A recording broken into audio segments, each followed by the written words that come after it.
introduction. Last time I took the stage, 2 years ago, we were in an aquarium, surrounded by magnificent sea creatures. It's unforgettable, those of you who were there. I had beluga whales off to my right and straight back manta rays. We are in a no less stunning location here with the natural beauty of Vancouver. And at that time I shared with you all my journey from being an ocean engineering professor to leading early product development at a climate risk startup. And since then, in the last few years, the risks have only become magnified, even more extreme. This survey was done by the World Economic Forum, asking business leaders what were the global risks that were most top of mind, most pressing in the 2-year and 10-year time horizon. If you see, the top 4 10-year risks are anchored in ocean changes.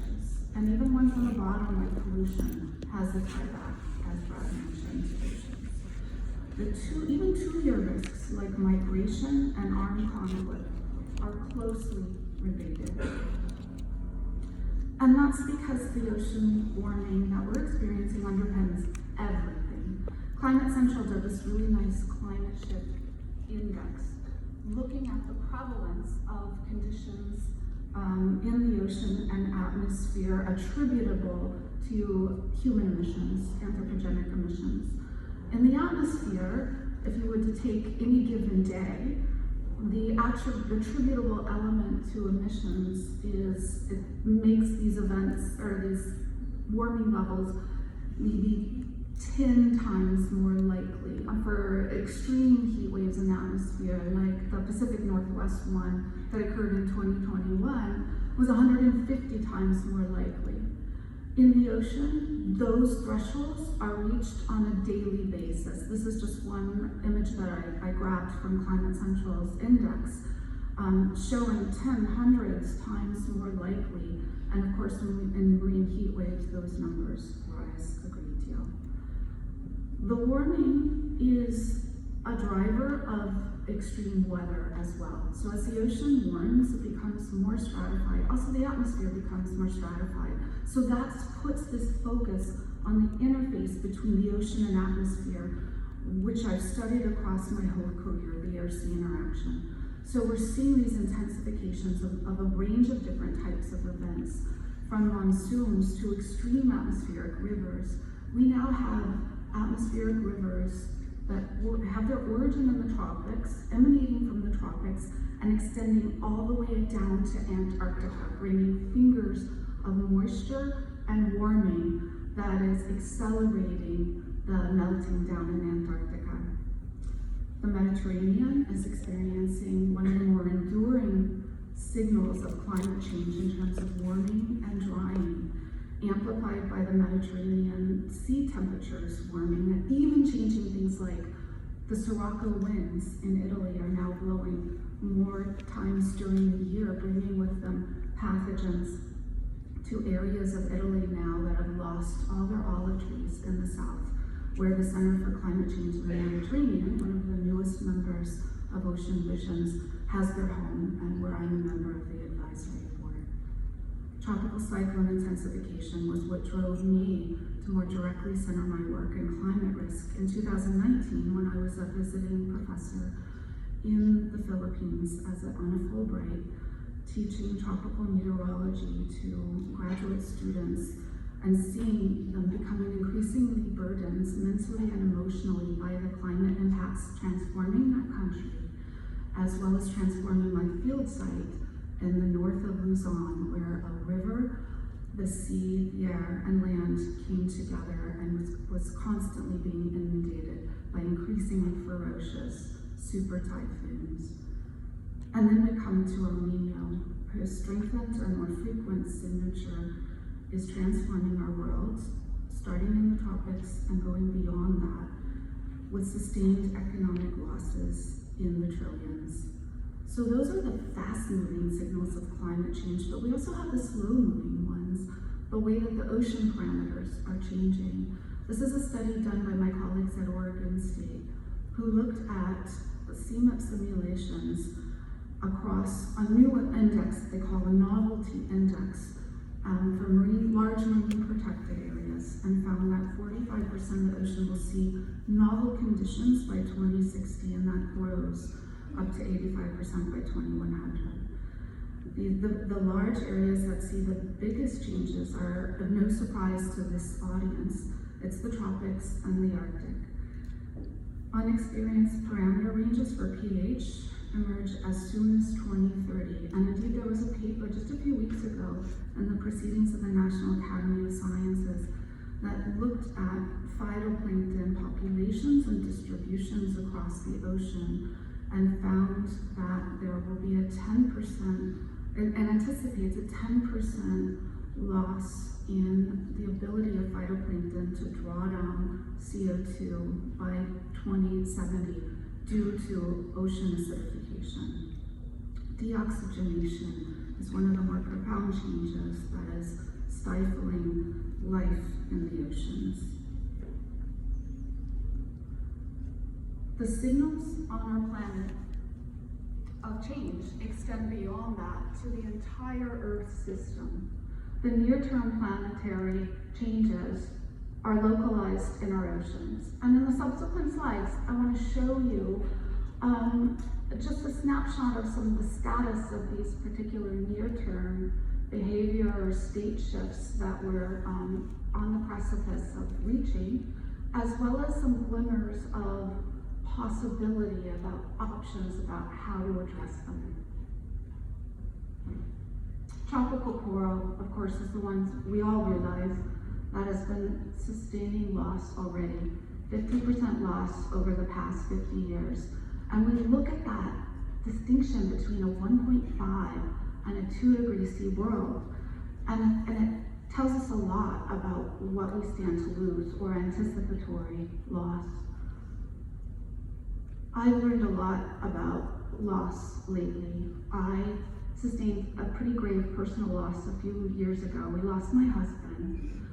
And in the aftermath of that devastating experience, I embarked on teaching my children, my teenage sons, how to scuba dive so they could see the vibrant coral reefs that are remaining, and they could understand that we live on a planet that has a generous life force in our oceans, and that we could start to find hope now as a smaller family.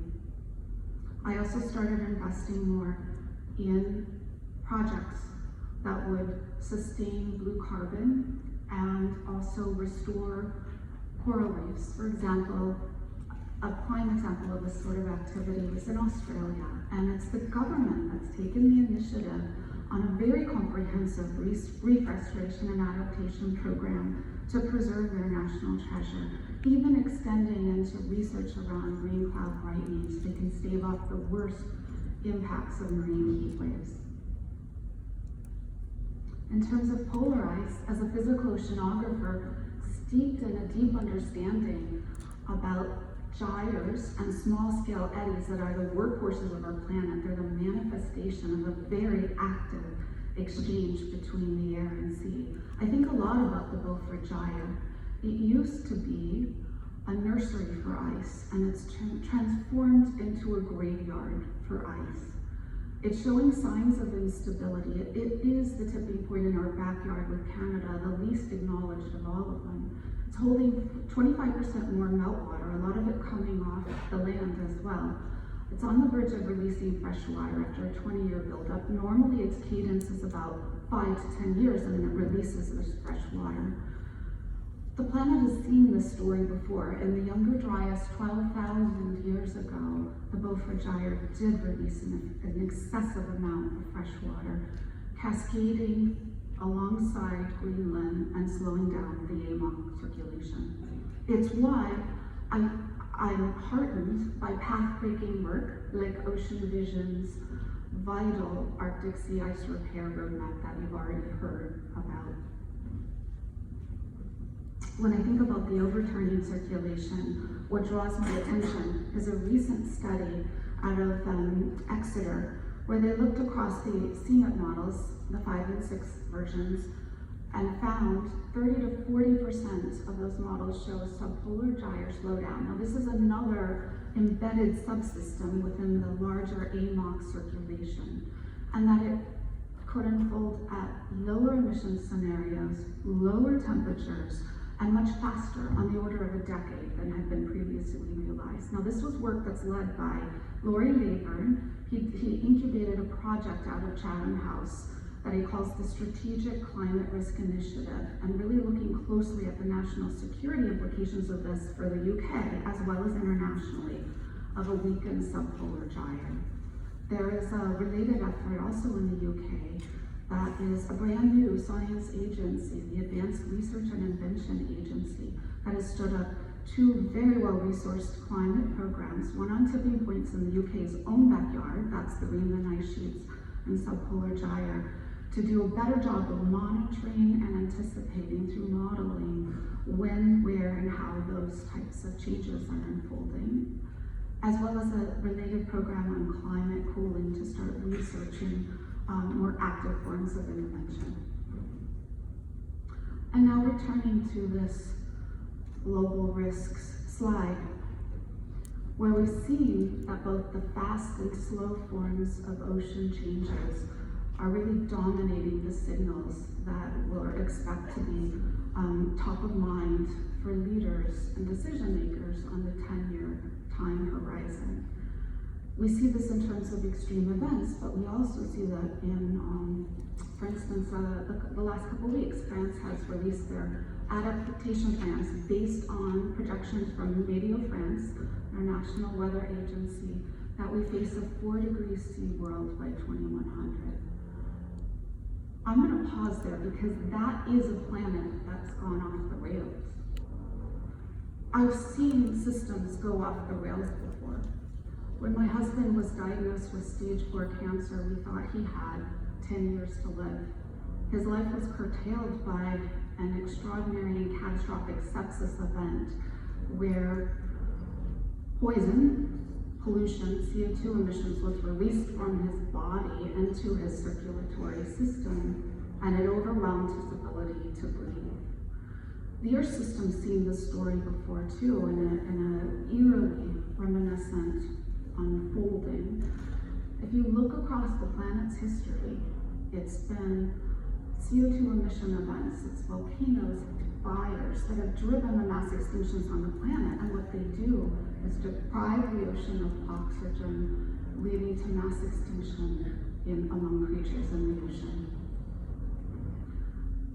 And so for me, as a complex system scientist steeped in the complexity of these interacting systems, I think a lot about these systems not just as threshold exceedance, having threshold exceedance of the possibility of triggering change, but also that the rate of change can trigger massive changes throughout the systems that cascade and are amplified because there's these factors like warming, deoxygenation, and acidification that all feed into a cycle. Several months ago, I took a hiatus from investing to look more closely at what we're going to need in those out years, for 10 years and beyond, to really stabilize an Earth system that has the potential to go off the rails. This quote from a recent book really resonated with me as I think about more intentionally focusing on the technologies, the discoveries, the science and engineering that we will need for that future. And that despite the vagaries of markets, despite the vagaries of politics, that we need to be building for the long term. When I think about ocean climate responses, and this is very reminiscent of Ocean Vision's agenda, on the spectrum and continuum, you'll see on the left the reduce and remove agenda.